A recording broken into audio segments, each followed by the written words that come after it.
被蒙住眼的马，一榔头下去，立马就领盒饭。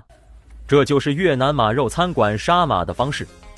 领了盒饭的马，会第一时间放血，然后进行分解处理。整个过程是非常娴熟老练、行云流水的。分割马脚，几刀下去就能立马分割下来，用手中的小刀就能把整头马分解，且是肉归肉，骨归骨。整个过程是让人大开眼界。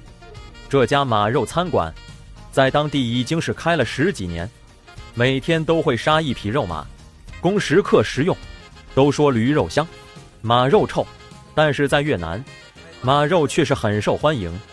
在处理的过程中，马肉都还会动，只要处理的够快、够新鲜，马肉上餐桌都还是活的。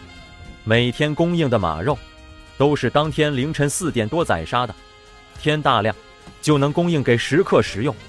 在当地是出了名的新鲜，不少人为了能吃上当天的第一口，杀马的时间就来了。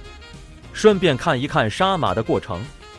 杀马其实与别人杀牛是差不多，只不过马肉餐馆是把马肉归肉骨归骨的，除了4条马腿会被单独分解下来，其他部分会进行肉骨分离处理，而内脏下水掏出来也不会被丢弃。